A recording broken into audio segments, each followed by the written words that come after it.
Bon, les amis, je vais vous expliquer ce qui s'est passé hier à Paris. J'en suis totalement conscient que ça aurait pu être très très très grave. J'aurais pu être aujourd'hui, je pense, à l'hôpital, dans le coma ou autre. Et c'est pour ça que je vais vous le dire à quel point et pour vous montrer à quel point ce gars c'est un lâche. Hier, j'ai tourné une vidéo YouTube avec un YouTuber dont je ne citerai pas son nom pour le protéger parce que on peut dire qu'il m'a un peu sauvé la vie. Du coup, c'était une vidéo YouTube et on a été louer une voiture de location. Dans ce garage de voiture de location, il y avait un contact à Anas. Du coup, le mec, le youtubeur, a été chercher la voiture et il a dit ouais, voilà, c'est pour Dylan, on va tourner la vidéo, machin et tout ça. Directement, le garagiste a prévenu l'un des potes d'Anas qui a prévenu Anas.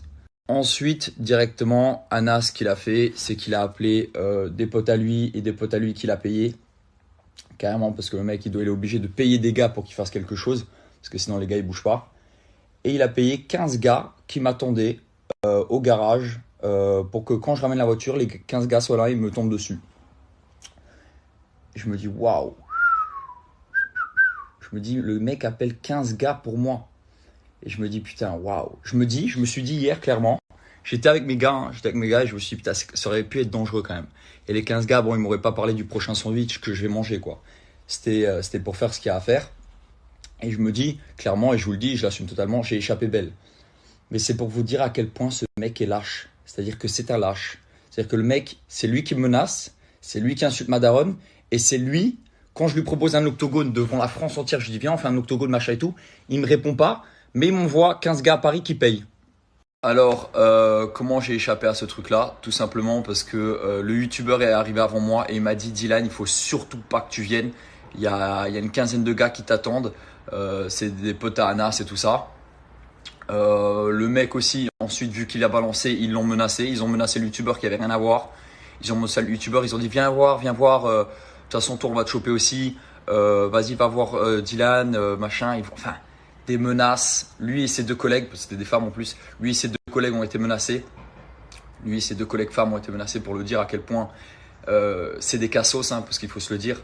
Du moment où tu appelles 15 gars pour taper un gars, pour te dire la lâcheté du mec, 15 gars pour taper un gars d'une histoire qui les regarde même pas, les 15 gars. C'est-à-dire que tu vas mettre les 15 gars en porte-à-faux.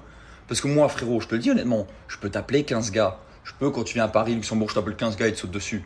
Mais je suis pas lâche comme ça. Et je voudrais même pas qu'il t'arrive un truc comme ça, gros. Parce que là, on parle de lâcheté. On parle d'un mec qui menace et qui a des propos dégueulasses. Et qui ensuite, quand tu lui proposes un octogone et que tu lui dis, écoute, viens, vas-y, viens, on se voit, machin.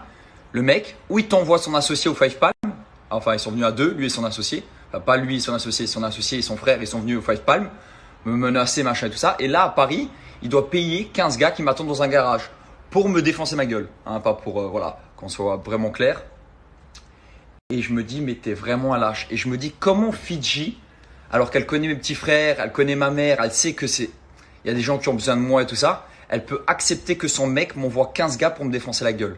Parce que là, on parle pas d'un œil au beurre noir. On parle d'un coma, on parle de mecs qui te frappent quand t'es par terre, on parle de mecs qui te frappent des femmes, qui te menacent des femmes. On parle d'une histoire de dingue. Et je me dis, mais t'es vraiment, vraiment une merde, mon gars. T'es vraiment, waouh. Niveau de la lâcheté, t'es numéro 1, je pense. Le pire dans tout ça, c'est que moi, j'ai mes cousins, j'étais avec mes deux cousins, et mes deux cousins, ils m'ont dit, vas-y, Dylan, on y va. Vas-y, on y va. Ils sont là, ils te menacent, machin, lui, il te menace, il fait le show, on y va. Mais moi, j'ai dit, les gars, je m'en bats les couilles. J'ai dit, vous êtes mes frères, on est 2, 3, on va aller se battre contre 15 gars. Mais moi, j'ai pas envie de vous mêler à mes problèmes. Je suis un homme, c'est mes problèmes, je vais les régler tout seul. La plupart de ma famille, toute ma famille, la moitié de ma famille, ils sont marocains. Chez mes cousins, ils ont des marocains, ils sont tous chauds, ils sont très très chauds aussi. J'ai pas besoin de faire le malin ou le vendeur de gars. Chez mes gars, ils sont chauds, même à 2, ils voulaient sauter sur les 15. Et j'ai dit, mais les gars, mais je veux pas vous salir. Ça, c'est mes histoires. Je suis un homme, j'ai fait le malin, je vais assumer mes histoires tout seul. Je vais pas commencer à envoyer mon associé, tous mes cousins, mes frères, des cousins, des frères, vous le savez tous, mes 3 petits frères sont marocains, tous mes cousins et cousines sont marocains.